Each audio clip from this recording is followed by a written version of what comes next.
So I just did a video on the whole the next iteration of basically the V2 of my NAT Subaru setup, single overhead cam AVLS EJ253.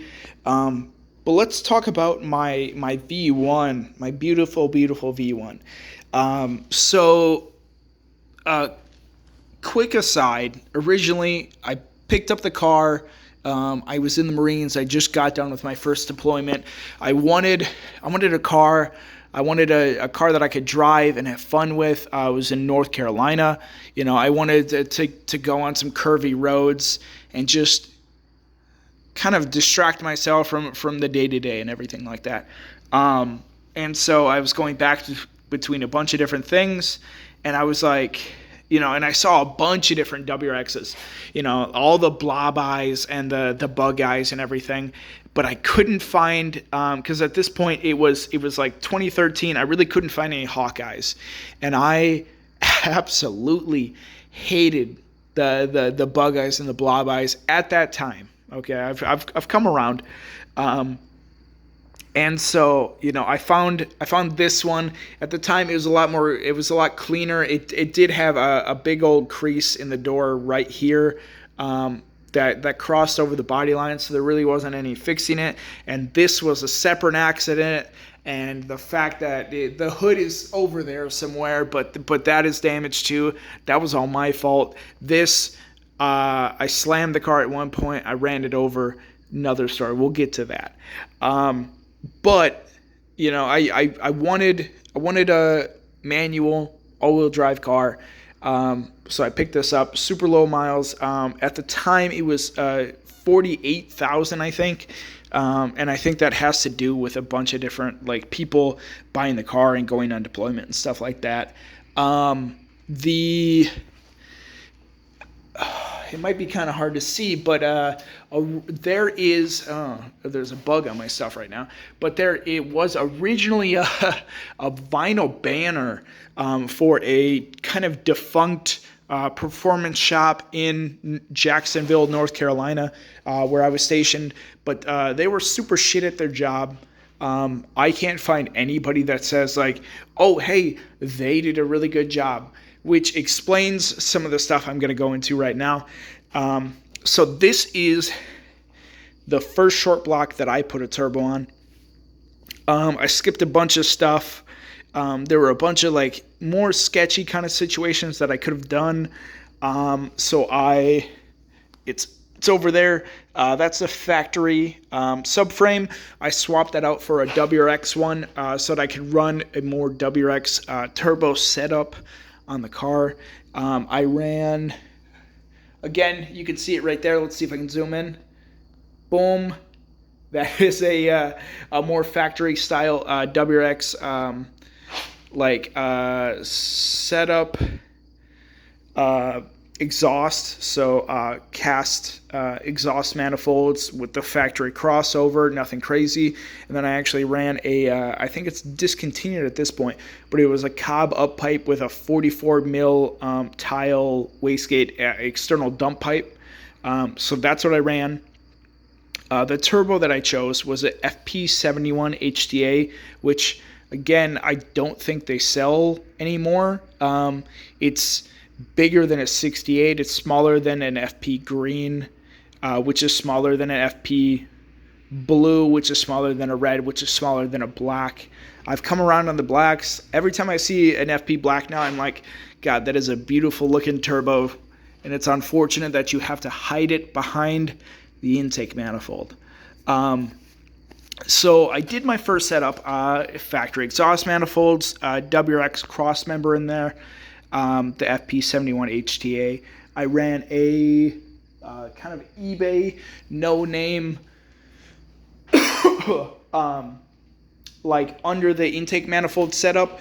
And then I ran a, God, I probably got it laying around here, but it's a APR. It's an Australian brand. They went under and everything, and then I actually switched the Cobb SF setup. I had to switch over because those in the know that this isn't the style of MAF connector. for a 2006. I think they switched over that in 2008. But anyway, I had to do that wiring myself. It's over there.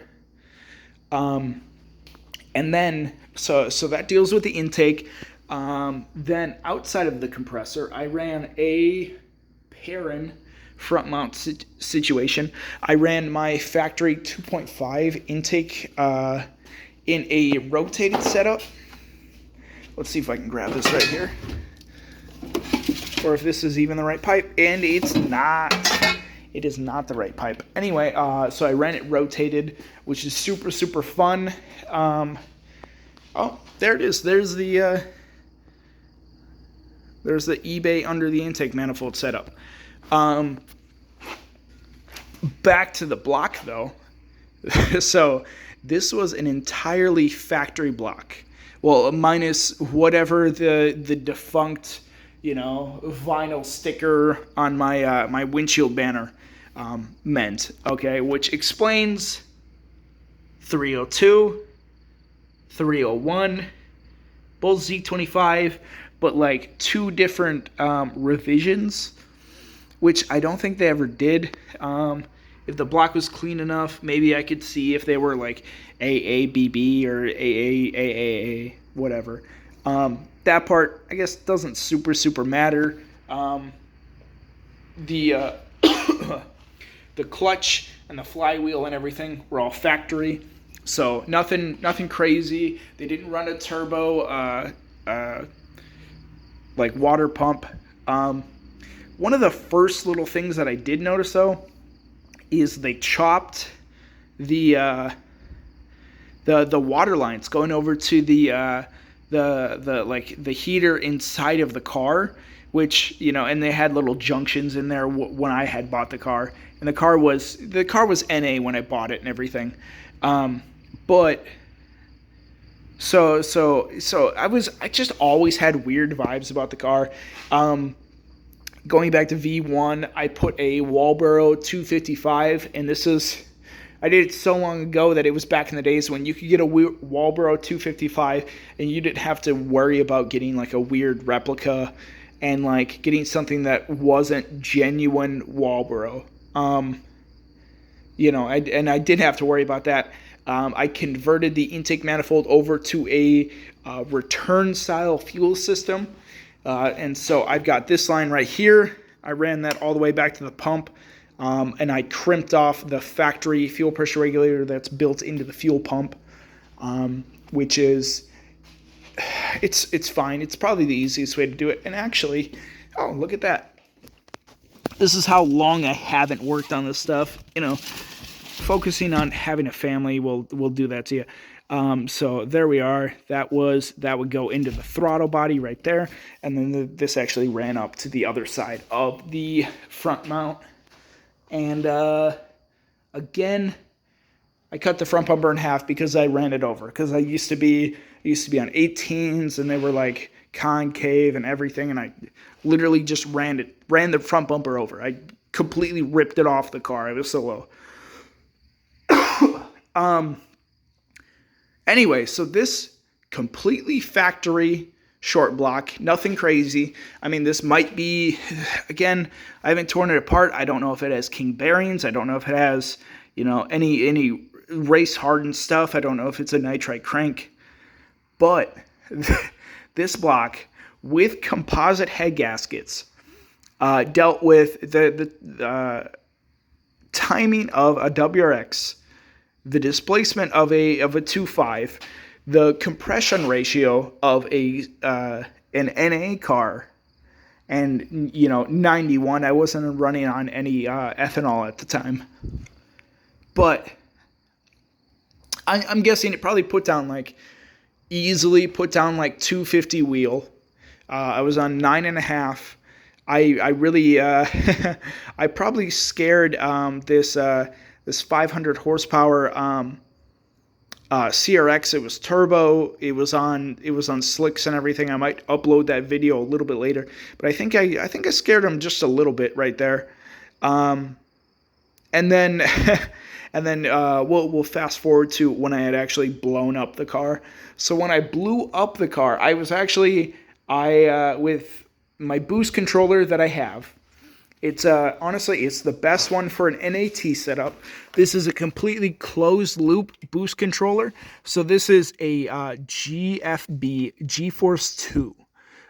So you've got like 6 different maps. You can set gain and everything like that within it. You've got an electronic boost controller, which in this setup I've got mounted right here. There used to be a lot more room. I'm running rotated now with a hood dump. Don't worry about that part. But on my low boost, I was running 4.5 because like throughout my testing and everything, I figured 4 pounds was like, not figured, but I figured out that the only time that I felt any like push on the car was at and above 4 pounds. Anything else than that just felt like the car was going faster than it normally would. I had actually blown off the couplers at one point. I think I was on 6.5 pounds and I just didn't tighten them enough. And I blew off a coupler and I was literally afraid on the road. Like I was like, I feel extremely vulnerable. It's like having one of those dreams where you're just, in your underwear. I pulled over as soon as I could. I fixed it, and then I was able to make the power that I felt that the car should make, and it wasn't a huge issue. But when I blew it up, I was running 4.5 pounds. I was going uphill in 5th gear. I was eating an Arby's sandwich. I was just having a good time. And there was another Subaru, and I was like, I saw his wing, and I was like, oh, hey, I'm going to catch up. I'm going to say hi, whatever. And anyway, I should have downshifted. If I downshifted, the car would probably still be running. I might have been able to make like 15 pounds on the V1 setup. But it just put too much load on the engine and actually started pressurizing the coolant. It turned my coolant gauge, my coolant temp gauge, into like an altimeter. So I live next to the Mississippi, and so we've got a lot of like hills and valleys that go up and down. And so every time that I was climbing a hill, my temperature gauge would go up, and then I would be able to get to the top of the hill, and I'd coast down. Like I wouldn't load up the engine at all, and it was able to cool down all the coolant that it could. And yeah. And then I got it home, and this is actually right after I bought this house. But I bought the house, and then I hit up my brother, and I was like, hey, we had a pile of carpet that we had torn out of the house, and I was like, hey, any chance that you could come and pick up that carpet? And he was like, yeah, I might be busy for the next few days. And I'm like, well, I'm pretty sure I blew up my car. And so it's been on the stands since then. This is a completely new forged motor I built. This is everything that I have kind of clawed my way up to making. And I think that this iteration is going to be really, really good. And it's going to be crazy what V3 has in the works. Even V2.5. V2.5 is going to be so crazy that I don't think anybody's going to see it coming. Even this one, even V2 is going to be like, people are just, it's going to be so much. As with any, Subaru, the 5-speed is the issue. The 5-speed right there that I don't have a shifter on because I had a buddy who had a SF Forester, and he messed his stuff up, so I gave him mine. But I've got two more shifters I just need to throw in the car. I just primed this one's oil system for the first time ever today, and it pumped all the way through. It made it past the oil pump, so it's ready to go. I'm going to bring the intake manifold into work tomorrow. I'm going to get those Perrin V1. Oh, did you guys even know what a Perrin, first gen fuel rails look like, their logo. Oh, their logo is so gorgeous. It's kind of crazy. I saw them, I fell in love with them. I had to have them. But I'm gonna get those wired up, or those all plumbed up. I'm gonna get the rest of my fuel system set up, and then I'll actually be able to fire it up on the factory ECU. I don't think I'm gonna plumb the intake just quite yet, because there's a lot more nuances to that, and I can definitely get the engine to run through a heat cycle before I do so. So, hopefully you'll stay along for the journey for me for this, I guess like Dr. Pepper Zero looking Impreza. Appreciate you guys.